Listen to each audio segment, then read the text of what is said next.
여러분 오늘도 잘 견디고 계십니까? 김명준의 뉴스파이터입니다. 일본이요.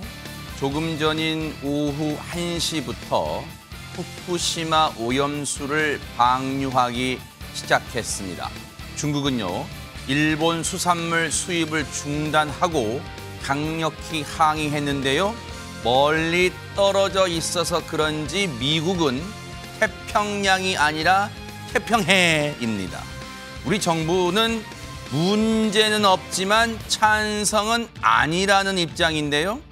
외교 관계 때문에 그런 애매모호한 표현을 쓰더라도 우리 국민, 특히 어민과 수산업계 보호하는 데는 애매모호하지 않게 확실한 태도를 취해야 할 겁니다.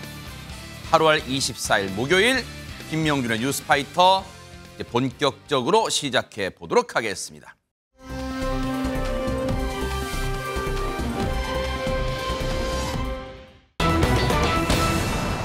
러시아의 푸틴 대통령을 상대로 쿠데타를 일으켰다가 인근에 있는 나라인 벨라루스로 망명을 갔던 인물 혹시 여러분 기억하세요?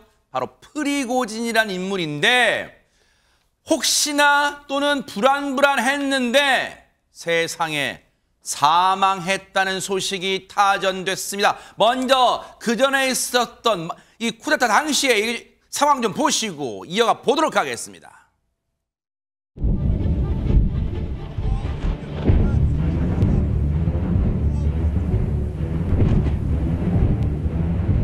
Если кто-то встанет на пути, мы уничтожим все, что будет вставать на пути. Мы протягиваем руку каждому. Мы идем дальше, идем до конца. И нашу государственность от любых угроз, в том числе от внутреннего предательства. А то, с чем мы столкнулись, это именно предательство.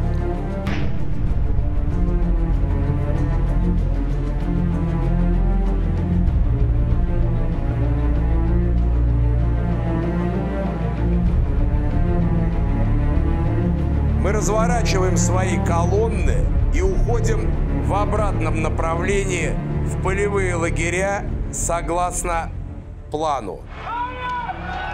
Именно такого исхода Подразделение Министерства обороны с флага.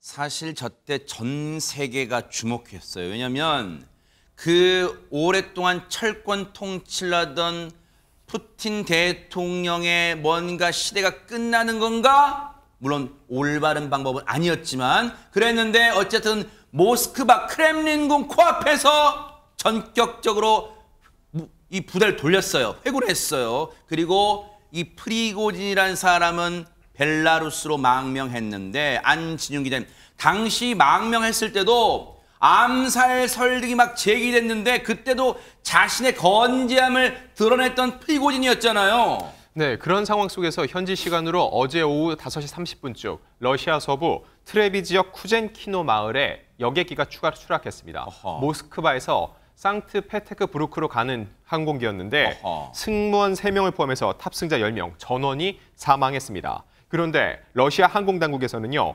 이 비행기에 프리고진과 또 다른 반란의 주역인 드미트리 우트킨이 탑승했다고 전했습니다. 사실 앞서 푸틴 대통령은 반란을 중단한 프리고진을 처벌하지 않기로 했습니다. 그럼에도 불구하고 프리고진을 둘러싼 끊이지 않는 신변 우려가 있었는데 결국 현실이 되고 만 겁니다. 아니 근데 여기까지만 들으면 최진명 교수님, 네. 시청자분들이 아니 이걸 뭐 어떻게 믿어 그냥 추락했다더라 하면 끝인가 하실 것 같아요. 그런데 영상이 있습니다. 어머. 추락한 영상이. 그래서 그 영상을 보면서 설명을 드리도록 하겠습니다. 세상에네. 어허. 지금 영상을 보시면 하늘에 의문의 물체가 긴 연기를 내뿜으면서 내려옵니다. 어머. 자세히 보니 비행기입니다. 세상에. 한참을 추락한 비행기는 결국 바닥에 곤두박질 쳤는데요. 어머. 비행기가 추락한 곳에서는 시커먼 연기와 함께 불길이 피어오릅니다. 어머. 세상에 지금 비행기가 추락하는 게 멀리서지만 누군가가 지금 찍은 게 영상으로 공개됐어요. 그런데 허주현 변호사님, 지금 저 추락이 그러면 어떤 원인인 거예요? 혹시 뭐 비행기 결함이 뭐예요? 연기는 막 일단 시커먼 연기 나네요. 굉장히 큰 연기를 내뿜으면서 낙엽처럼 뒤집히면서 수직 낙하하는 모습을 보이고 있잖아요. 어허. 저 원인에 대해서 갖가지 의문이 나오고 있는데 지금 정확한 추락 원인에 대해서는 아직까지 밝혀지지 않은 상황입니다. 그래요? 러시아 당국에서는 탑승자 명단에 프리고진이 있다는 사실만 확인하고 원인에 대해서는 아직까지 공식 발표를 하지 않고 있거든요. 어허. 그런데 이 가운데 이 네. 비행기가 러시아에 의해서 격추됐다. 러시아가 지대공 미사일을 쏴서 격추시켰다라는 주장이 나오고 있는 어머. 상황입니다. 바그너 그룹 SNS 그레이존에 따르면요. 러시아 방공망이 프리고진의 전용기를 격추했다. 이렇게 주장하는 글이 올라왔고요. 어허. 그러면서 프리고진이 러시아에 대한 반역자들의 행동의 결과로 결국에는 저렇게 추격당해서 사망한 것이다. 이렇게 비난을 했는데요. 지금 월스트리트 저널에서도 비슷한 보도가 나오고 있는 것이 비행기가 미사일에 맞아서 날개 한쪽을 잃은 뒤에 추락했다 이런 보도가 나왔거든요. 어허. 그러니까 지대공 미사일에 한두 발 맞아 격추됐다고 보도한 일부 러시아 매체들도 있는 상황입니다. 어허. 또 항공기 경로 추적 웹사이트 플라이트 레이더 24에 따르면요. 비행기가 갑자기 상공에서 수직으로 향했는데 30초도 되지 않아서 운항고도 8.5km에서 2.4km로 그야말로 급속도로 내리꽂았다는 겁니다. 무슨 일이 일어났든 간에 굉장히 빠르게 이런 사고가 발생했고 그 안에서 사람들이 아무 대처도 할 수 없었을 것이라는 분석이 나오고 있습니다. 야, 근데요, 이수정 교수님, 물론 이 비행기가 저 높은 곳에서 바닥에 추락했기 때문에 그 충격으로 잔해들이 흩어졌겠고 또 저 화염에 휩싸여서 녹아내렸을 가능성이 크기 때문에 동체가 뭔가 정밀 감식을 해도 밝혀내기 어려울 수는 있겠습니다만 혹시라도 미사일에 격추됐다면 저 남아있는 동체에서 흔적을 찾아내지 않을까요? 어떻습니까? 뭐 그럴 수 있을 거라고 생각이 드는데요. 뭐 그러나 이제 수사를 할 수 있겠는가, 조사를 정확하게 할 수 있겠는가, 그건 조사의 의지가 있는 집행부가 있을 때 그게 가능한 일인데 그러네요. 지금 모든 사람이 이제 의심을 하는 게 격추 가능성입니다. 지금 좀 전에 변호사님 설명을 해주신 대로 추락한 장소와 지금 상황이 이게 사실은 격추가 아니고는 저렇게 90도 각도로 꺾어져서 땅바닥에 뭐 완전 직각으로 꽂히기는 어렵다 이런 얘기들이고요. 그래서 다들 하는 얘기가 저 위치가 어디냐. 푸틴 대통령의 발다이 관절하는 곳이 있대요. 근데 거기에서 50km 떨어져 있는 곳에 무엇이 있느냐면 지대공 미사일 S-300을 운영하는 러시아군이 4개나 사단이 있는 곳이랍니다. 그렇기 때문에 아마 이 사단에서 미사일로 격추되었을 가능성이 높다. 이렇게 얘기를 하고 있습니다. 그러네요. 왜냐면 영화 같은 데를 봐더라도 항공기가 기계적 결함이 있으면 동체가 흔들리면서 연기를 뿜어도 이런 식으로 이렇게 내려오잖아요. 그런데 지금 저 비행기는 정말 이수정 교수 말씀대로 연기를 내뿜으면서 수직으로 지금 떨어지고 있어요. 낙엽처럼 힘없이. 그렇기 때문에 지금 격추 가능성에 무게를 둘 수밖에 없는데 당시에요. 프리고진은 근데 불과 며칠 전만 해도 이곳에서 자신이 건재하고 잘 있다고 근황을 전하기도 했어요. 영상 보시고 이어가 보도록 하겠습니다. Работаем. Температура плюс 50.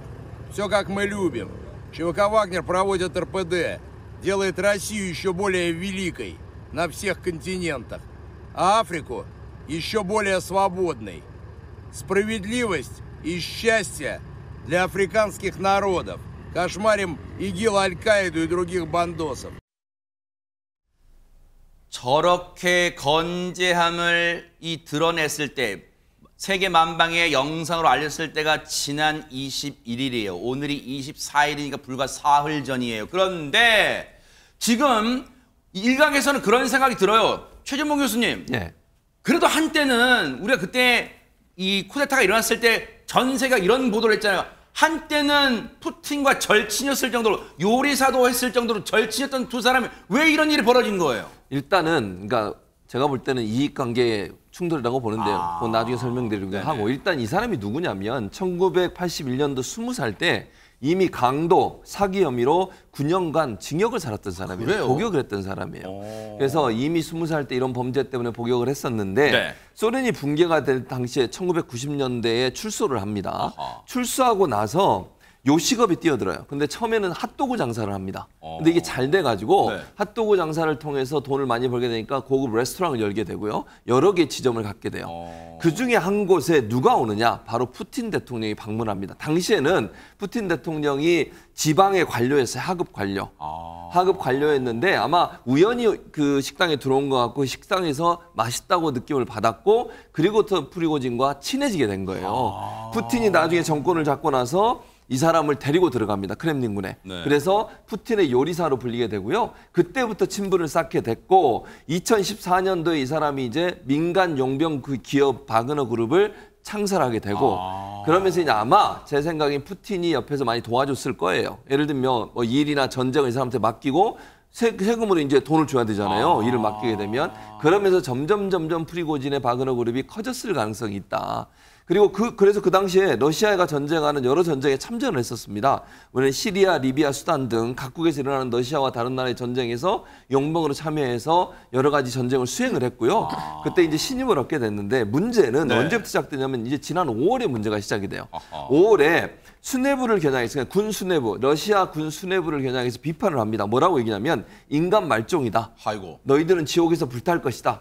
이유가 뭐냐면 국방부 장관, 러시아 국방부 장관이 이런 이제 비정규군 있지 않습니까? 군에 속해 있지 않고 돈을 받고 전쟁을 수행하는 모든 이런 그 기업들, 네. 이 기업들과 공식 계약을 맺기를 원해요. 그러니까 제가 그냥 개인적으로 생각할 때는 정식 계약을 맺으면 뒤로 돈을 받거나 아니면 어떤 프리미엄을 받기 어려워지잖아요. 뭔가 투명해져야 되잖아요. 그렇죠. 아하. 그게 아마 이 사람을 화나게 한 게 아닌가 하는 생각이 들어요. 네. 그래서 당시에 계약을 체결하라고 하는 국방부 장관을 엄청나게 비판을 합니다. 아하. 그리고 반란을 일으켜서 아까 말씀하신 6월 23일 날 무장 반란을 일으켜서 모스크바까지 진격을 하다가 이제 나중에 보니까 이대로 가다가 본인이 좀 어려워질 수 있다고 판단을 해서 결국 돌아가게 됐는데 아하. 그리고 나서 이제 러시아 군부가 자기들을 공격하고 있다라고 비판하는 그런 상황까지 가게 된 거죠. 당시 이 모습 보세요. 이 영상 보면 당시에 프리고진은 많은 러시아 국민들한테 오히려 저 쿠데타가 지지를 받기도 했어요. 막 환호하고 같이 셀카 찍고 막 저런 장면도 벌어졌다. 우리가 볼 때는 정말 이해가 안 되는 장면일 수 있습니다. 어쨌든 저런 지지도 받았던 프리고진인데 하이파이브도 하잖아요. 용병들하고. 그런데 앞서 미국의 바이든 대통령은 프리고진을 향해서 왜냐면 암살설 등이 제기돼서 그랬을까요? 먹는 것을 조심하라 이렇게 당부해 왔는데 이번 사망설이 나온 것에 대해서 어떤 반응을 보였을까요? 들어보시고 이어가 보도록 하겠습니다. If I were he, I'd be careful what I ate. I'd be keep my eye on my menu. But all kidding aside, who knows? I don't know. I don't think any of us know for certain what the future of Prigozhin is in Russia.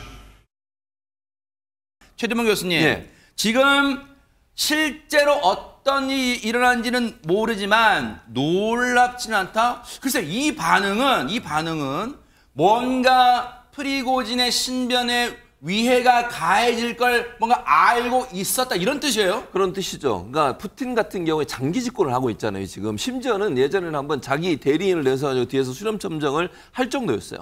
그러면서 정권을 잡고 있기 때문에 본인한테 반대하고 반란하는 세력은 절대 용서하지 않습니다. 아하. 위협을 느끼는 거죠. 네. 오래 장기 집권하면 할수록 반란에 대한 위협이 커지는 겁니다. 네. 그래서 프리고진이 한 번 반역했다가 돌아서긴 했지만 언젠가 자기를 또 반역할 수 있다고 하는 위험성이 있기 때문에 제거하려고 했을 것이라고 하는 게 이제 바이든 대통령의 추측이에요. 물론 바이든 대통령도 확실하진 않다 아직은. 네. 그러나 만약에 최종적으로 결과가 나와서 푸틴 대통령이 그런 일을 했다 하더라도 네. 그건 전혀 놀라울 일이 아니다. 아하. 근데 특이한 건 네. 푸틴 대통령이 이 소식이 전해지고 나서 한 행동이에요. 뭔데요? 이 사람이요.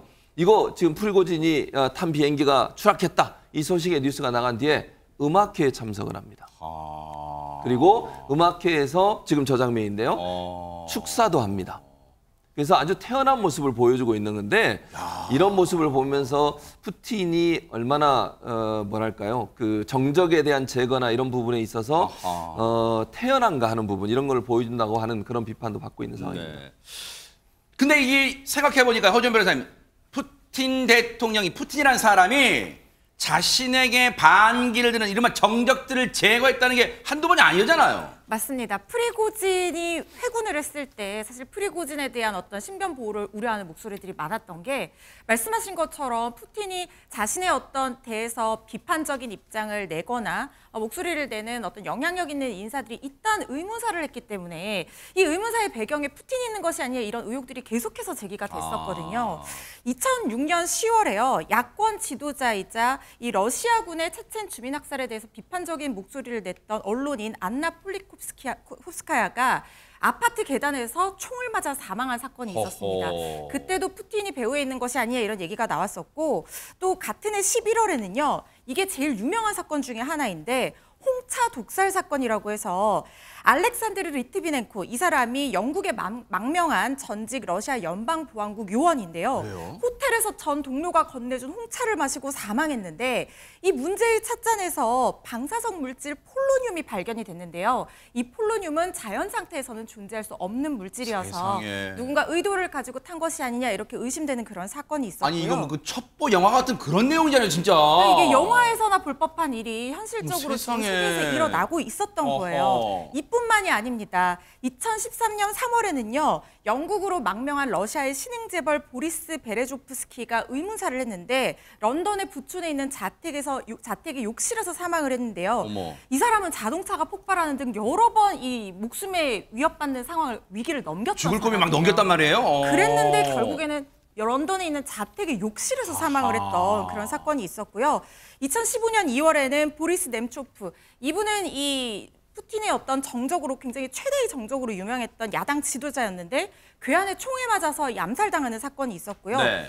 가까이 작년 9월에는요, 이 석유업체 회장인 라빌 마가노프가 병원에서 추락해서 또 의문사를 했는데 아하. 이 사람은 러시아의 우크라이나 침공을 비판하는 목소리를 냈던 인물이었습니다. 자, 그런데요. 지금 내용만 들어 섬뜩하잖아요. 그런데 안진용 기자 일각에서는 프리고진이 앞서 뭐 격추당한 영상도 나왔습니다만 프리고진이 여전히 살아있다. 이런 음모론도 나온다면서요. 그 근거는요. 이 추락한 비행기의 탑승자 명단에 프리고진이 있다. 이게 러시아 당국의 발표일 뿐 정확한 추락 원인은 아직까지 오리무중이라는 거죠. 그렇다 보니까 이 영국의 스카이뉴스 같은 경우는 추락 현장에서 발견된 시신이 8구라는 보도가 있다라고 얘기를 합니다. 원래는 10구라고 러시아 당국이 발표했는데 그것보다 적다는 거죠. 아하. 그리고 프리고진의 탑승 여부가 아직 불확실하다는 거죠. 야. 또한 우크라이나의 군사 블로거 이고리 슈스코 같은 경우는 프리고진의 죽음을 확인해줄 사람이 없다는 것이 문제라고 꼬집었고요. 반란의 또 다른 주역이자 최측근인 우트킨이 이렇게 프리고진과 한 비행기에 탔다는 거, 그거 자체가 무언가 석연치 않다라고 주장을 하고 있습니다. 네. 그래서 일각에서는 이번 사고가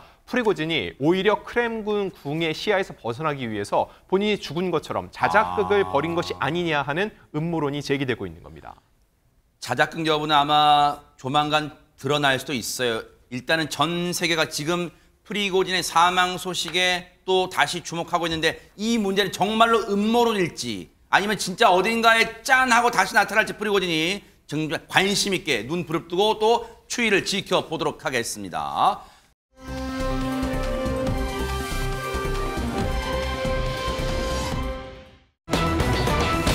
자, 분위기 바꿔볼게요. 그제 한 아파트 경로당에서 아주 시끌시끌 소란이 있었대요. 무슨 일이었는지 한번 영상으로 만나보시고 이어가 보도록 하겠습니다. 저예요. 어디부터 함부로 와? 민주당이고. 아 됐어! 어디 함부로 와 이 동네! 너 배신했잖아! 여기 이재명 진대야! 이재명 딱 이재명이 사준 거야! 누구 얘기하지 마시고. 어디 감히 여기 와! 개인들 얘기하지 마세요. 어디 가져와! 행사 같은 소리 하고 있네 이씨! 행사 같은 소리 마! 어? 왜 배신을 해? 잘 되면 이재명 도와준다더니 배신할 때면 가만히 있던지! 오, 솔직히 시청자분들이 막 귀를 막고 싶을 정도로 막 진짜 막 고성이 막 나왔어요. 근데 저 고성이 나오는데 장면을 보니까 안진용 기자님 얼핏 봐도 우리한테 눈에 익은 낯익은 인물의 모습도 보여요 지금. 네, 바로 윤영찬 더불어민주당 의원입니다. 아하. 저 장소는요, 지난 21일 오전 8시 경기도 성남시의 한 아파트 경로당입니다. 이 지역 현역 의원인 윤 의원이 주민 간담회를 열었는데 방금 이렇게 소리를 지른 이 여성이 갑작스럽게 난입을 한 겁니다. 그러면서 여기는 이재명이 지은 곳이다. 어디 감히 오냐면서 계속 배신자라는 얘기를 반복적으로 하고 있죠. 이 소란은 구독자 1000여 명의 한 유튜브 채널을 통해 생중계됐고요. 네. 윤 의원이 직접 자신의 SNS에 영상을 올리면서 재차 공개가 됐습니다. 그러면서 윤 의원이 한 얘기는 지역구인 성남시 중원관 아파트 단지 간담회에 참석했는데 간담회 시작 전에 한바탕 소동이 벌어졌다고 얘기했고요. 간담회는 아파트에 새로 입주하신 주민의 민원을 청취하러 간 자리였다고 합니다. 이 소동 때문에 참석자가 많이 놀랐고 정상적으로 진행하기 어려웠고요. 모인 분들께는 당내 문제로 심려를 끼쳐 소란스럽게 송구스럽다는 말씀을 전해드렸다고 전했습니다. 그러니까 딱 봐도 지금 저 소리 지르는 사람, 소란을 피우는 사람 탓에 뭔가 간담회가 정상적으로 진행되지 못했을 것 같은데 허주현 변호사님, 시청자분들 제일 궁금하실 거예요. 저 소리 지르는 사람 누구예요?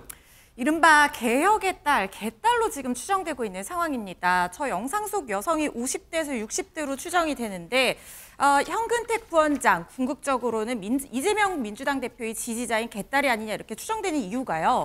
생중계 영상을 보고 있던 한 시청자가 채팅으로 저 여자 누구냐 이렇게 물었어요. 그랬더니 운영자가 우리 현근택 단톡방에 계신 방장님이다 이렇게 대답을 했거든요. 현근택 민주연구원 부원장은 대표적인 친이재명계 인사로 지금 내년 총선에서 윤영찬 의원 지역구인 성남 중원에 도전장을 낸 상태입니다. 난동 피운 여성도요. 간담회장 밖에서 유튜브 카메라를 향해서 영상 우리 방에 올렸냐, 중원구를 점령하려고 올렸냐고 라고 하면서 올리려면 빨리 올려라, 방장 누님의 울부짖음이다, 하하하 이렇게 말하기도 했습니다. 그래서 개딸로 추정이 되고 있는 거고요. 네. 윤영찬 의원 상황을 설명한 촬영한 이 유튜버 영상이 1시간 넘는 분량인데 그중에서 저렇게 고성을 지른 부분만 편집해서 올린 것인데 이 사실은 더 길었다는 거예요. 이런 행위를 한 게. 이게 과연 민주당인지 보시고 판단해달라 이렇게 글을 올린 상태입니다. 아니 뭐 당내 좀 복잡한 사정이 있긴 한 것 같습니다만 최진봉 교수님은 네. 어떻게 보셨어요, 이 영상을? 그러니까 저는요 저렇게 그러니까 뭐 비판할 수 있어요. 뭐 저는 비판하는 걸 뭐라고 하고 싶진 않습니다. 그러면 정상적으로 윤영찬 의원에 대해서 의정 활동에 대해서 비판하고 그 문제에 대해서 문제가 있다고 얘기하면 돼요. 저런 식으로 하는 것은 저거는 절대 도움이 안 됩니다. 저게 무슨 도움이 되겠습니까? 그리고 윤영찬 의원도 지역구에서 자기 지역 활동할 수 있는 거잖아요. 그게 무슨 잘못된 행동도 아니고 그게 불법도 아니라고 하면 그 행사가 진행될 방해를 하면 안 되는 거죠. 아니 개인적으로 윤영찬 의원한테 전화를 해서 나도 그 지역구에서 하는데 이런 문제가 있는데 어떻게 생각하시냐 이렇게 얘기할 수 있는 거고 끝나고 나오면 거기에 대해서 본인의 의사를 전달할 수는 있지만 행사를 방해하면서까지 저렇게 계속 소리를 지르고 뭐 배신자라고 하고 그건 아니죠. 저는 아니라고 봐요. 의견이 다를 수 있고 지지자가 다를 수는 있지만 저런 형태의 모습을 보이게 되면 저게 이재명 대표한테 무슨 도움이 되겠습니까? 저걸 보는 국민들 입장에서 이재명 대표한테 도움이 되겠습니까, 저게? 저는 아니라고 생각하고 비판하고 문제를 제기할 수는 있지만 정상적인 방법을 통해서 하고 서로 예의를 지키면서 해야 되는 것이고요. 저렇게 예를 들어서 반대로 또 이재명 대표가 저기가 행사하는데 반대하는 사람이 저런 행동을 하면 또 어떻게 할 겁니까, 그러면? 그런 모습은 서로에게 절대 도움이 안 된다는 걸 아시고 좀 예의를 지켜가면서 본인의 의사를 전달할 수 있는 방법을 찾았으면 좋겠습니다. 이수정 교수님. 근데 영상 속에 윤영찬 의원의 모습을 보면 막 당황하거나 뭐 안절부절 못하다기보다는 이런 일이 한두 번이 아니었던 듯이 그냥 뭐 이렇게 하고 쓱 가던데 이거 혹시 여러 번 있었나요, 이런 일이? 뭐 이런 일이 뭐 굉장히 많이 있었다고 알려지고는 있는데 당사자 입장에서는 얼마나 마음이 참담하시겠어요. 그래서 좀 뭐 저도 좀 적절하지는 않다. 그런데 아무래도 이제 유튜브라는 데가 자극적입니다. 지금 이 정도로 자극적이어야만 사람들이 호응을 하기 때문에 그래서 더더욱 이제 유튜브를 찍기 위한 일종의 뭐 가공된 어떤 현장 상황이 아니었나 이런 생각도 좀 드는데요. 뭐 어텐션을 끌어야 되니까 어쩔 수가 없는 부분이 있었을 수도 있는데 어쨌든 이거는 정말 당사자 입장에서는 피해 아닌 피해고요. 그리고는 이게 이제 이분에게는 계속 이런 일이 있었다고 합니다. 같은 날 오후에도 비슷한 상황이 또 있었다고 알려지고 있고요. 그때는 이제 지역 사무실 앞에서 이재명 개혁 시민 행동 민주당 혁명 결사대를 자처하는 분들이 이제 왜 저도 기억이 나는데 수박을 막 깨트려 가지고서는 막 이제 어떤 시위 같은 거를 하신 적이 있잖아요. 수박이라고 부르면서 규탄 집회가 열렸다고 합니다. 수박이라 하면 이제 수박은 겉에는 뭐 초록색이고 안은 빨갛기 때문에 이제 겉과 속이 다르다 하여 그래서 이제 저런 수박 뭐 어떤 행위를 하는데 그것이 이제 규탄 집회가 뭐 계속되고 있다고 알려지고 있고요. 네. 이런 이제 규탄 집회의 대상이 되는 분들이 한두 분이 아니고 설훈, 이원욱, 전해철 의원 등을 향해서도 이런 일들이 벌어지고 있다고 알려지고 있습니다. 그래서일까요? 윤영찬 의원이 이런 얘기를 하기도 했어요. 마저 들어보시고 이어가 보도록 하겠습니다. 윤영찬 의원님 지역에도 소위 개딸이라 불리는 분들이 계세요? 뭐 초기에는 그런 분들도 있었습니다. 뭐 갑자기 지역위원회 사무실에 문 열고 들어와가지고 소리치고 가시는 분들도 있고. 뭐 문자도 좀 받고 그러셨어요? 예, 문자 뭐 일상적으로 대부분 욕설이고 육도 문자이기 때문에 그런 부분들을 소개하는 건 좀 민망하고요. 근데 제가 우리 개딸이라고 하시는 분들께 좀 이 자리를 빌어서 좀 간곡히 당부드리고 싶은 부분들은 이재명 대표님의 애정을 독점하지는 않았으면 좋겠다. 특히 배타적이고 공격적인 방식으로 독점하지는 않았으면 좋겠다. 왜냐하면 이재명 대표나 민주당이 살 길은 내년 총선에서 이기는 길인데 그러려면은 우리 당이 계속 확장적으로 나갈 수밖에 없거든요. 그냥 뭐 이런 일이 여러 번 있던 거죠. 뭐 갑자기 문 열고 들어와서 막 소리치고 간다는 거예요. 그런데 우리가 지금 뭐 개딸 합니다만 솔직히 허준 변호사님 뭐 어감이 그렇게 좋은 표현은 아니에요. 정확히 이분들이 그냥 뭐 하는 분들이고 누구예요, 정확히? 이재명 대표의 열성 지지자들 본인들이 스스로를 지칭하기로는 개혁의 딸이라고 해서 개딸들이다 줄여서 우리가 그렇게 표현을 하는데요. 그런데 이 사실 민주당이 70년 역사의 전통 진보 정당인데 이분들이 이제 문제가 되는 것은 민주당이 추구하는 이념이나 가치나 노선을 건강하게 지지하는 것이 아니라 이재명 대표 개인에 대한 어떤 극단적인 지지 행태를 보이면서 당내 분열을 초래하고 있는 측면이 있다는 지적이 나오고 있어서 그 부분 때문에 좀 문제가 되고 있는 거거든요. 그런데 그렇다면 이분들이 어떻게 이렇게 목소리를 낼 수 있는 것이냐. 실제로 민주당 권리당원의 많은 비율을 이 개딸들이 차지하고 있다는 그런 분석이 있습니다. 민주당 권리당원이 6월 말 기준 245만 4천여 명이 넘는 상황인데요. 이게 대구광역시 전체 인구보다 많은 상황인데 전체 당원 가운데 47.2%가 이재명 대표가 대선 후보로 급부상했던 2021년 이후에 입당한 그 인원으로 평가가 되고 있습니다. 그러니까 이재명 대표를 극선으로 지지한 어떤 지지자들이 이 개혁의 딸들이고 권리당원의 많은 비중을 차지하고 있는 것이 아니냐 이런 분석이 나오는 근거인데요. 그런데 개혁의 딸이라는 말은 사실 지난해 대선 전후로 20대 여성이 이렇게 많이 가입을 해서 이재명 대표를 지지한다라고 해서 딸이라는 표현을 썼었는데 실제로 평균 연령이 52.3세라는 연구 결과가 있습니다. 그래요. 네, 그렇다고 하면은 사실상 뭐 딸이라기보다는 딸뻘이라기보다는 뭐 개혁의 이모라든가 개혁의 삼촌 뭐 이 정도 나이대가 아닌가 이런 얘기들도 나오고 있습니다. 예. 어쨌든 이게 해프닝은 아닌 것 같아요. 왜냐하면 총선의 시계가 째깍째깍 다가올수록 이런 상황이 더 자주 일어날까 혹시 뭐 걱정스러운 눈으로 바라보는 분들이 많을 것 같은데 저희도 관심 있게 한번 지켜보도록 하겠습니다.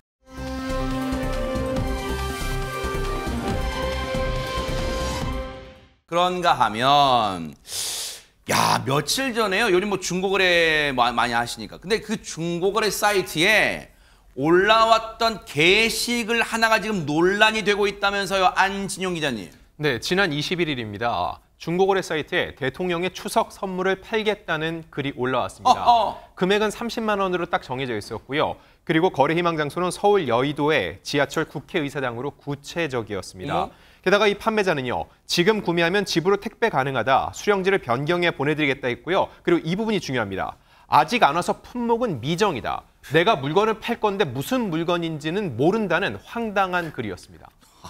아니 이거 옛날에 벼 익기도 전에 입도 선매하는 것도 아니고 지금 이수영 교수님 아직 추석 선물도 안 받았는데 나한테 이거 대통령 선물 사실 분 손들어보자 지금 이런 거잖아요 지금. 네, 뭐 터무니없는 글을 누군가가 올렸는데요. 이게 웃기는 게 품목이 미정인데 어떻게 가격이 30만 원이죠? 네, 저는 무슨 품목은 정해져 있는데 가격이 30만 원인데 이런 줄 알았는데 그것도 아니더라고요. 이게 사실은 정말 터무니없는 글입니다. 아마 뭔가 자랑하고 싶어가지고 이렇게 올리지 않았을까 이런 생각이 드는데요. 혹시 뭐 초등학생이 장난글로 올린 거예요? 그런 건 아니고요. 이 글을 올린 사람이 확인이 됐습니다. 있습니다. 게시글을 올린 인물은 국민의힘 사무처 직원이래요. 어머? 그런데 이제 이 사람이 뭐 결국에는 이렇게 다 탄로가 나가지고 결국 대기 발령 조치가 현재는 되었다고 알려지고 있고요. 이철규 사무총장의 이제 경고성 메시지가 있었던 걸로 보이고 있어서는 안 되는 일이 일어났다. 해당 직원이 너무 가볍게 사안을 본 것 같다. 이런 경고를 하면서 지금 대기 발령뿐만 아니라 아주 엄중 조치하겠다 이렇게 발표를 했다고 합니다. 아하, 참 속아 웃을 일인데 근데 가만히 기억을 떠올려 보면요. 이런 일이 과거에 최진봉 교수님 예. 뉴스파이터도 전해드렸던 기억이 나는데 대통령 선물 팝니다라고 인터넷 실제 그런 글들이 올라왔기도 했었잖아요. 네, 맞습니다. 그런 일들이 있었고요. 그러니까 이번에 이제 윤석열 대통령 취임 이후에 선물 또 지금 이런 문제가 발생했지만 문재인 대통령 때도 있었어요. 그러니까 이 사람들이 대체적으로 보니까 보통 이제 통상 대통령 선물 추석과 설 2번 보내주는데 네. 뭐 사회 발전에 기여하신 분들도 드리는 경우가 있고 문재인 정부 때는 또 사회 이제 그 취약계층들에게 또 보내드리는 적도 있었어요. 네. 그러니까 다양한 분들에게 보내주는데 이게 지금 설 선물 세트 중고거래 사이트에서 지금 윤석열 대통령 선물 같은 경우 15만 원에서 30만 원 거래가 된다 이렇게 얘기가 나오고 있고 문재인 전 대통령 같은 경우에는요. 대통령 선물 17만 원에서 30만 원 사이에 거래가 됐었어요. 중고 사이트에서. 그러니까 당시 또 어떤 때는 이런 것도 있었어요. 내용물 다 빼고 저 케이스 있잖아요. 네. 상자만 팔았어요. 5만 원에. 그런 적도 있었어요. 그러니까 이게 사람들이 중고거래 사이트가 이제 활성화되면서 뭐든지 내다 팔잖아요. 네. 그러니까 희귀성도 있을 거고 대통령 선물이라고 하는 뭐 특징도 있을 거고 이런 것들 때문에 아마도 사람들이 그걸 통해서 돈을 벌겠다는 그런 시도가 아니었나 이런 생각이 듭니다. 아니 근데 최명기 원장님 이 뭔가 박수라는 것도 손바닥이 마주쳐야 난다고 하잖아요. 분명히 사려는 사람이 있으니까 저걸 내다 팔 거 아니에요. 실제 대통령 선물이라고 해서. 네, 그 이제 두 가지 가능성이 있는 것 같습니다. 네. 만약에 대통령 선물이 뭐 그러니까 추석이니까 뭐 음식이라든가 그런 걸 올 수도 있잖아요. 그러면 그 어떤 그 세팅이 원래의 가격보다 굉장히 높은 쪽이면은 진짜 그거를 사서 이거는 매년 대통령 선물이 왔는데 항상 가격은 이랬지만 가격보다는 고품질이었어. 그래서 이제 노리는 분도 있을 것 같고요. 두 번째는 대통령이 가지고 있는 어떤 시계라든가 어떤 의미에서 본인이 소장할 수 있는 선물을 원하는 경우가 있는 것 같아요. 그거는 두 부류로 나눌 수 있는데요. 그거 자체를 지지하기 때문에 본인이 갖고자 하는 분도 있고요. 그래서는 안 되겠지만 그거 자체를 일종의 과시로 사용하는 거죠. 내가 대통령한테 선물을 받았어. 이렇게요. 하기야 왜냐하면 저같이도 일반인 같은 경우에는 대통령 선물 받기 어려우니까 이게 나 대통령한테 선물 받는 사람이 하는 과시욕도 있을 수는 있겠는데 아니 그러면 허준호 변호사님 조금 전에 이 경우에 해당하는 그 국민의힘 사무처 직원이라는 사람은 받지도 않은 선물 30만 원 딱 가격 책정을 놓고 받는 일을 하다가 딱 걸렸단 말이에요. 그러면 이거 혹시 지금 대기 발령 조치 당했는데 혹시 일각에서는 아니 그거 대기 발령 조치 받을 일인가요? 혹시 이런 의견도 있을까요? 뭐 그럴 수도 있겠죠. 왜냐하면 이거 자체가 사실 뭐 개인 간의 중고 거래하는 것 자체가 불법이나 이런 건 아니거든요. 뭐 개인 간 사적인 계약이기 때문에 살짝 웃돈을 받고 중고 거래하는 것 자체를 처벌할 수는 없습니다. 그렇지만 이게 왜 문제가 되고 대기 발령 조치를 받았느냐고 하면요. 네. 정당의 사무직 당직자는 당비와 국가에서 지급하는 정당 보조금으로 급여를 받는 사람이고요. 그리고 이 대통령의 추석 선물 이거는 일반 국민들이 사실 되게 받고 싶어하는 분들이 있을 수도 있어요. 그리고 세금으로 다 마련을 하는 거란 말이죠. 그런데 당의 당직자라는 어떤 사무처 직원이라는 특권으로 지금 우선적으로 이걸 받은 거잖아요. 그런데 이걸 되팔아서 사익을 추구하는데 이게 사실은 그렇게 바람직해 보이지는 않잖아요. 그래서 이 부분 때문에 당 내에서 자체적으로 뭔가 징계 조치를 위해서 대기 발령한 것으로 보입니다. 그러네요. 이유를 상황을 듣고 보니까 당의 조치가 그래도 적절했다 이런 생각을 해봅니다. 이런 행동하지 말아요. 그게 무슨 과시할까요? 혹시 과시하려고 했던 마음이 있었다면 그거 과시할 거 그런 거 아니 비뚤어진 마음이에요.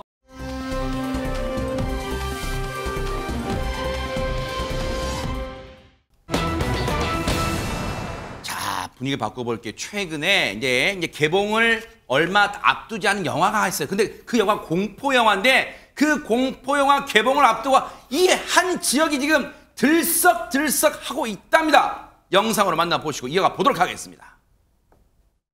예전에 치악산에서 토막살이 있었다던데 치악산 괴담이라고. 치악산 괴담? 현지 공급 치악산에서는 18토막난 시체가 발견되어 경찰이 수색 중에 있습니다. 경찰 관계자 말에 의하면 사건의 증거가 될 만한 단서가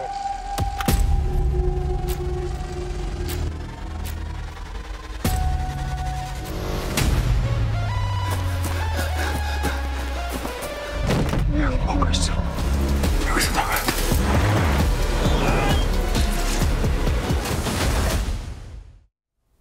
어머 세상에 이거 입을 뒤집어 쓰고 봐야 될 판인데 아니 혹시 안진용 기자님 이거 시사회 혹시 가보셨어요? 아직 시사도 하지 않았습니다. 아, 그래요? 네, 오는 9월 13일에 개봉되는 영화 치악산 관련된 예고편인데요. 사실 강원도에 있는 치악산은 원래 산세가 굉장히 험하기로 유명합니다. 그렇죠, 네. 그러다 보니까 온라인상에 떠도는 여러 가지 미스터리한 이야기를 이렇게 이야기로 확장을 한 거라 볼 수 있는데 그러면은 치악산 미스터리가 뭐냐 하니 네. 1980년 치악산에서 시체 10구가 발견됐다는 거죠. 어머. 그래서 비밀리에 수사가 진행됐다는 괴담인데 그래서 치악산 연쇄 살인 사건으로 불렸지만 정작 그거에 대해서 밝히지는 못했다라는 겁니다. 어머. 근데 중요한 거 국내 3대 미스터리 사건 중에 하나라 불리는 이 치악산 괴담 사실은 아닙니다. 어머 순간 심장이 그냥 쿵쾅쿵쾅 뛰었어요. 그런데 허주연 변호사님 그런데 이 영화가 이제 개봉이 얼마 안 남았죠. 9월 달인데 이 치악산 괴담이 진짠가요? 아닌가요? 진위를 묻는 글들이 막 올라온다면서요. 저도 사실 궁금했어요. 어허. 저도 이 영화 처음 얘기 들었을 때 치악산이 실제 있는 지명이잖아요. 그렇죠. 그리고 80년대에 이런 것들을 모티브로 실화를 바탕으로 제작한 영화가 아닐까? 이런 의문부터 먼저 맞아요. 들었거든요. 어허. 누리꾼들도 비슷한 생각인 것 같습니다. 어허. 치악산 괴담 진짜냐? 이거 진짜인지 어떤 사건인지 알려달라. 너무 기묘한 사건이라서 언론에 보도되지 않았다고 들었다. 이런 얘기들도 있고요. 그리고 그때는 80년대여서 지금처럼 SNS나 이런 것들이 발달되지 않았기 때문에 이거 약간 쉬쉬하면서 넘어가서 우리가 몰랐던 실화가 아니냐. 이런 얘기들이 지금 나오고 있는 상황입니다. 야 이게요. 왜냐하면 앞서 영화 장면 중에 뭐 기자가 사건 현장에서 그 사건을 얘기하는데 일단 입에 담기도 소스라치게 놀라만 그 사건을 얘기한 거에 하여튼 구체적 표현 안 할게요. 근데 어쨌든 이 치악산 괴담이 확산함에 따라 세상에 해당 지역 경찰서에서 브리핑하는 수준까지 나왔어요. 지금 상황까지 벌어졌어요. 얘기 들어보시고 이어가 보도록 하겠습니다. 네, 저희는 사실 무근이라고 보고 있습니다. 원주 치악산에서 일어난 일이라고 해서 원주 토박이이신 분들, 경찰에서 퇴임하신 선배님들 이런 분들을 통해서 확인을 해봤지만 그런 사건의 실체 자체를 찾지 못했습니다. 전해지는 이야기 정도로도 확인이 되지 않았고 기록은 당연히 확인할 수 없었습니다. 1980년대 굉장히 과거임을 감안한다고 하더라도 그러한 사실이 있었다는 점 자체를 숨기는 것은 어렵다고 생각합니다. 아니라고 하는데도 이수정 교수님 혹시 어떤 분들은 아닐 거야, 아니야, 저 말도 못 믿겠어. 혹시 이런 분 계실까요? 글쎄, 뭐 80년대에 많은 일들이 있었죠. 80년 사건이라고 하면 그때가 군사정부 시절이다 보니까 뭐 지금처럼 이렇게 보도가 잘 안 된 사건이 혹시나 있지 않았을까 이런 생각을 하실 수는 있는데요. 그런데 사실은 수사관들은 모를 수가 없죠.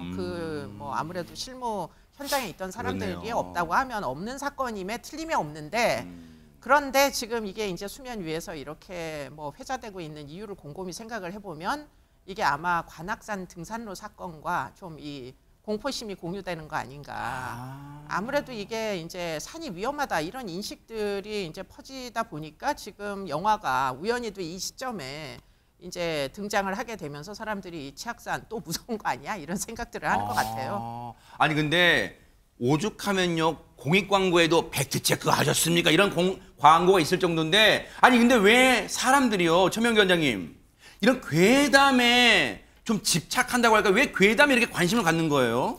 일단은 우리가 이렇게 어떤 게 사실인지 아닌지를 확인할 수 있게 된 지가 불과 100년도 채 안 됩니다. 예를 들어서 어느 게 사실인지 아닌지를 확인하는 데 몇 가지 방법이 있는데요. 첫 번째, 기록이 있느냐인데 눈에 보이는 그대로 녹음을 하거나 사진을 해서 사실인지 확인하게 된 거는 진짜 얼마 안 되는 거예요. 그런 다음에 사실인지 아닌지를 확인하기 위해서는 기록에 근거해서 확인해야 되는데 이렇게 서로 맞출 수 있는 엄청난 기록이 형성이 된 지도 얼마 안 돼요. 마지막은 또 사실인지 아닌지를 확인하는 방법은 통계거든요. 그렇기 때문에 우리의 뇌에는 아직 과학과 스토리가 있으면은 스토리에 쏠리게 되는 점이 있게 되는 거고요. 네. 그러면서 이제 괴담에 대한 이제 수요가 발생하는 겁니다. 네. 뭔가 신기한 얘기를 좋아하는 분들인데 거기에 대해서 뭔가 신비로움을 갖다 좋아하는 거고 무서운 거를 갖다 좋아하는 분들은 이런 괴담이 있게 되는 거고요. 아하. 또 이 괴담의 특징이 맞는다를 증명할 수가 없는데 아니다를 증명하기도 좀 힘든 것들이 그러네요, 대체적으로 진짜. 괴담입니다. 네. 아니 근데 지금 경찰까지 원주 경찰서까지 나서서 아닙니다 여러분 하고 있는데 문제는 고지고대로 이걸 아니라고 믿기보다는 계속해 괴담이 퍼져나갈까 봐 걱정이잖아요 지금 최진봉 교수님. 그럴 수밖에 없는 거죠. 특히 이제 원주시 같은 경우가 지금 이것 때문에 상당히 논란이 되고 있어요. 치악산이 원주에 있고 그렇죠. 원주는 치악산 국립공원이니까 이 치악산을 찾는 분들이 원주에도 많이 오시잖아요. 어허.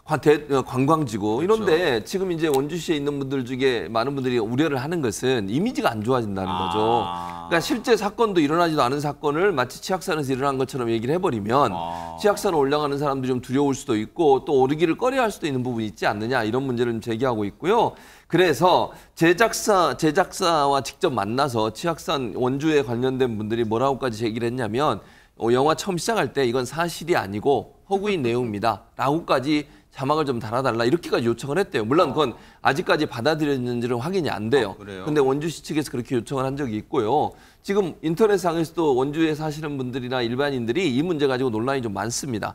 그러니까 반대하는 분들이 조금 더 많은데요. 반대하는 분들은 뭐라고 그러냐면 괴담이 사실도 아닌데 지역에 부정적 이미지를 입힐 것이다. 그러니까 이거 안 된다라고 얘기하고 있고 관광 산업에 안 좋은 영향을 미칠 수도 있다라면서 우려를 표명하는 주민들이 많은데 또 반대로 오히려 치악산이라는 이름이 확산되고 많이 알려지게 되면 관광 산업에 유리하게 홍보가 될 거다. 이렇게 주장하는 분들도 있습니다. 아니 혹시요 허준 변호사님 이 지역의 어떤 시민단체나 이런 분들이 이 영화에 대해서 상영 금지 가처분 신청 막 이런 것도 할 수 있을까요? 어때요? 할 수는 있겠지만 가처분이 인용되기는 쉽지 않을 것 같아요. 그래요? 네, 왜냐하면은 뭐 영화가 허구라는 것들을 이미 이제 제작사 측에서 공식적으로 얘기를 했고 또 공식적으로 그런 것들 자막을 삽입을 해서 고지를 했다 이런 입장이 나왔거든요.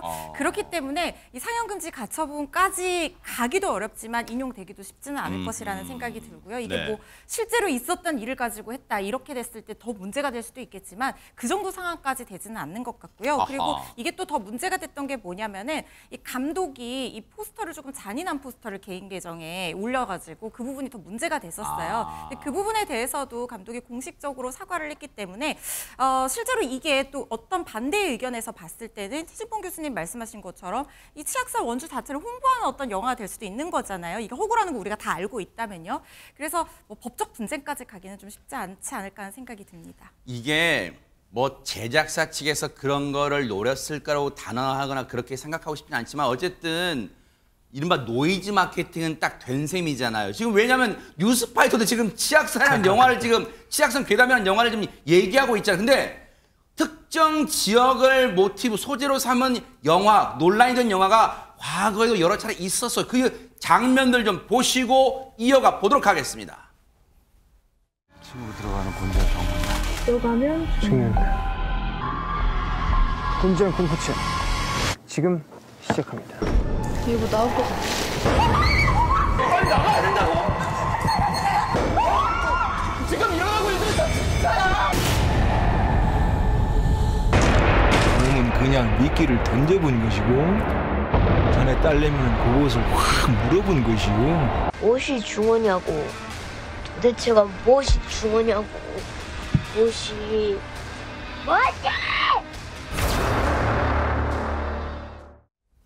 지금 두 영화 다 기억나는데 안진용 기자님 더 두 영화도 개봉 앞두고도 또 개봉 후에도 해당 지역과 막 갈등도 빚고 막 그랬었잖아요. 네, 무엇이 중원디 이 그렇죠. 유행어로 유명한 곡성 2016년 개봉했는데 무려 687만 명을 모았습니다. 실제로 지명을 그대로 제목으로 사용을 했고 영화 속 배경 역시 곡성입니다. 그렇기 때문에 곡성군에서 항의를 하기도 했었는데요. 그래서 이 항의를 받아들여서 영화에 실제가 아니라 허구라는 사실을 고지하기도 했고요. 지명인 곡성이 아니라요. 곡하는 소리라는 뜻의 곡성이라는 한자어를 병기하기도 했습니다. 그리고 먼저 보셨던 그 예고편 곤지암 같은 경우는요. 2018년 개봉했는데 경기 관주 곤지암 정신병원을 배경으로 한 체험형 공포 영화입니다. 네, 환자 42명의 집단 죽음과 병원장의 실종 이후에 섬뜩한 괴담이 돌자 이를 영화로화시킨 건데 건물주와 영화사를 상대로 해서 실제로 상영금지 가처분 신청을 냈으나 기각됐습니다.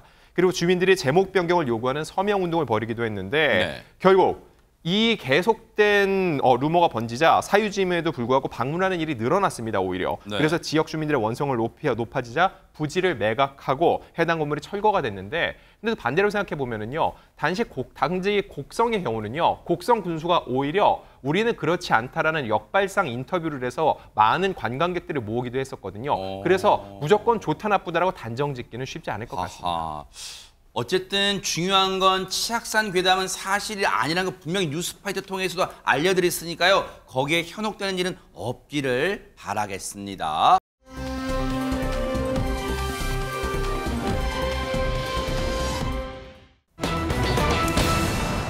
중고거래 진짜 요즘 많이 하시잖아요. 근데 진짜 조심하셔야 될 것 같아요. 안진용 기자님. 네, 지난 1월 28일 대구 서구의 한 음식점입니다.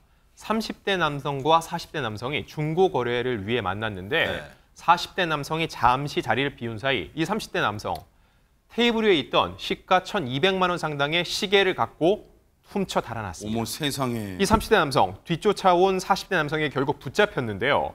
얼굴과 몸을 여러 차례 폭행을 했고요. 게다가 외투 안주머니에 손을 넣었다 빼면서 칼이 있다, 덤비면 찌른다고 협박하기도 했습니다. 어머 세상에.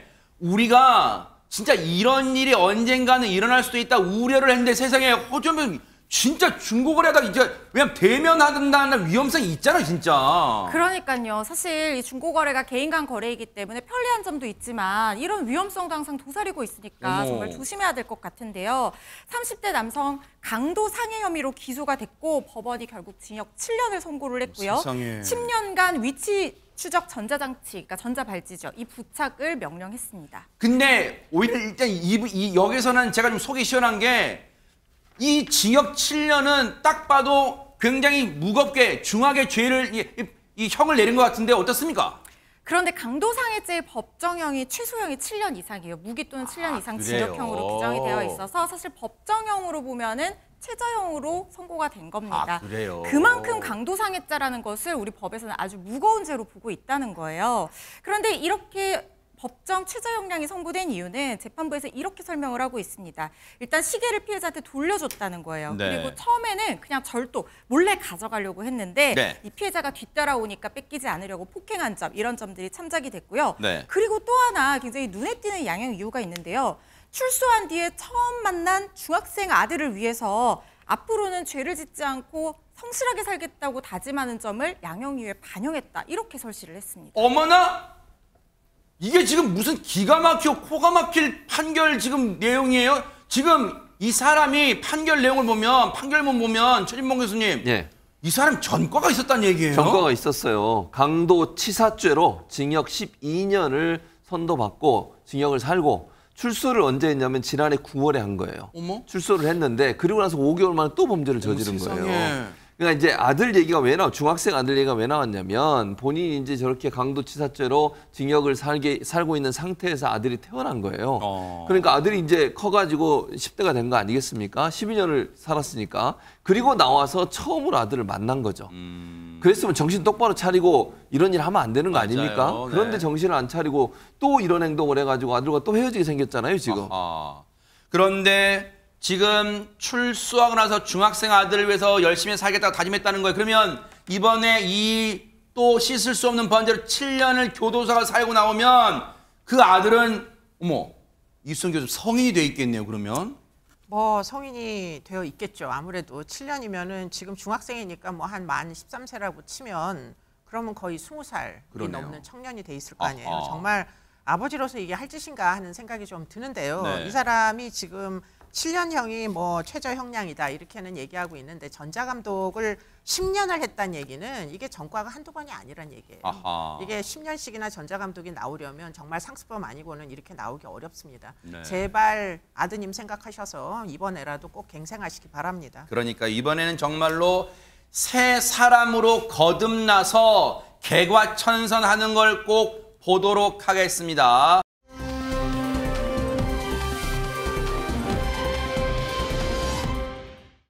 오늘의 클로징은요. 광주광역시 광산구에 사시는 강대우 님이 사진과 함께 제가 직접 보내주셨습니다. 읽어드릴게요. 가족과 휴가를 맞아 태국에 왔습니다. 단순 여행도 좋지만 아이들에게 의미 있는 체험을 하게 해주려고 태국 끄라비라는 곳에 있는 코끼리 보호소에 왔어요. 이곳은 코끼리를 채찍으로 길들이거나 올라타는 관광 상품은 일절 없고 먹이를 주고 목욕시켜주는 체험을 하는 곳입니다. 아이들도요, 동물을 사랑하는 마음이 더 깊어졌다며 뿌듯해했습니다. 이렇게 보내주셨습니다. 강대우님, 자상하고 섬세한 마음을 가지셨어요. 이런 게 살아있는 교육 아닌가 생각합니다. 김명준의 뉴스파이터 여기서 마치겠습니다. 함께해 주신 여러분 고맙습니다.